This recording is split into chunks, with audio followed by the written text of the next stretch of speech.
Fascist আমলে শেখ হাসিনা বলতেন দুর্নীতির প্রশ্নে জিরো টলারেন্সের কথা তিনি বলতেন, এবং আপনার পিয়নকে আপনি 500-600 কোটি টাকা আর্ন করে সুযোগ করে দিয়ে গর্ব করে আপনি বললেন এটা যে নেতৃত্বে তারা আসবেন যারা দুর্নীতি মুক্ত হবে। মুখে তারা জিরো টলারেন্সে বলবেন না, কার্যত তারা দুর্নীতি মুক্ত হবেন। আমাদের এই ব্যবস্থা করতে হবে।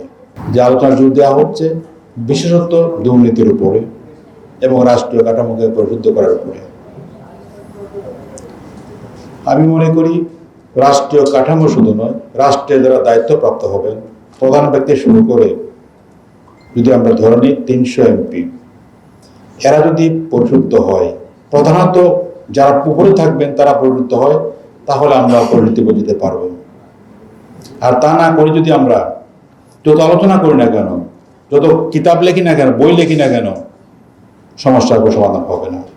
আপনারা সবাই জানেন যে আগামী গত ফ্যাসিস্ট আমলে শেখ হাসিনা বলতেন দুর্নীতির প্রশ্নে জিরো টলারেন্সের কথা তিনি বলতেন, আমরা সবাই জানি।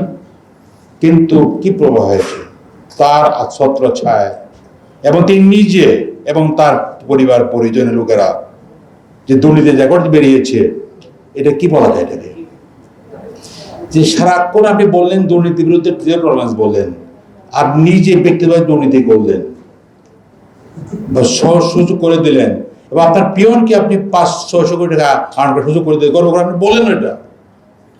এই নেতৃত্ব দিয়ে দেশ চলতে পারে না।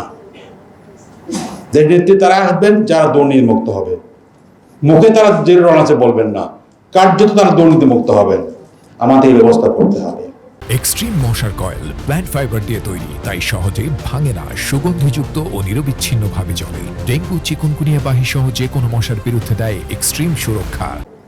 আমাদের সামরিক নির্বাচন ব্যবস্থায় বলি বা প্রাতিষ্ঠানিক ব্যবস্থায় বলি, সবগুলোতে এই ব্যবস্থা করতে হবে। কিন্তু দুর্ভাগ্যবশত আমাদের এই ব্যবস্থা করা হয় নাই।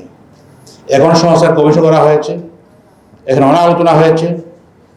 আলোচনা আমরা কিছু একমত হয়েছে, কিন্তু দ্বিমত করেছি আমরা। আমার স্পষ্ট কথা হচ্ছে, এই সরকারের ম্যান্ডেট 3টি বিষয় ম্যান্ডেট ছিল। এই গভর্নমেন্টের কেন আমরা তাই বসিয়েছি? আমরা সবাই জানি এই গভর্নমেন্ট সামনের প্রক্রিয়া আসে নাই, তারা রাজনীতি করেও আসেন নাই, তারা আমরা বসিয়েছি। 3টি ম্যান্ডেট আমরা তাকে দিয়েছিলাম। একটি হচ্ছে বিচারের ব্যবস্থা করা, আর কি হচ্ছে সংস্কার করা, আর একটি নির্বাচন করা। এখন আমাদেরকে এই 3টি বিষয় সমাধান করতে হবে। বিচার শুরু হয়েছে, বিচারকে দৃশ্যমান হচ্ছে, আমরা আশা করছি বিচারটা হবে। আমরা বিচার শেষ করার কথা বলছি না, দৃশ্যমান করার কথা বলছি। এটা শুরু করেছেন, আমি ধন্যবাদ জানাচ্ছি গভর্নমেন্টকে। তারপর হচ্ছে সংস্কার। এই নিয়েও কিন্তু 5-6 মাস ধরে আলোচনা হচ্ছে, রাজনীতিতে বসছেন এবং অন্যান্য স্টেকহোল্ডাররা বসছেন, কথাবার্তা বলছেন। আমরা কিছু বিষয়ে একমত হয়েছি। এখন এগুলো বাস্তবায়ন করতে হবে। কেউ বলছেন এই বাস্তবায়ন আগামী গভর্নমেন্ট করবে।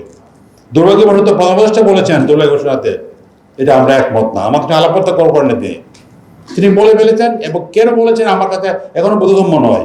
এটা কেউ লিখে দিয়েছেন, তাকে কানে দিয়েছেন, আর কি বলছে। এই জন্য এইভাবে কিন্তু হয় না জিনিসটা। আমরা সংস্কার চেয়েছি, মানে এটা কি? সংস্কার করে নির্বাচন করতে হবে, কারণ আগামী গভর্নমেন্টও তিনি সংস্কার গভর্নমেন্ট না। আগে গভর্নমেন্ট হবে সংস্কার বেসড এক গভর্নমেন্ট হবে, যে গভর্নমেন্ট নর্মাল কাজগুলো চালাবেন, দেশ পরিচালনা করবে। এই জন্য আমরা দাবি করেছি, এখনো দাবি করছি, যে সংস্কারের ভিত্তিতে গভর্নমেন্ট আগামী নির্বাচন হতে হবে।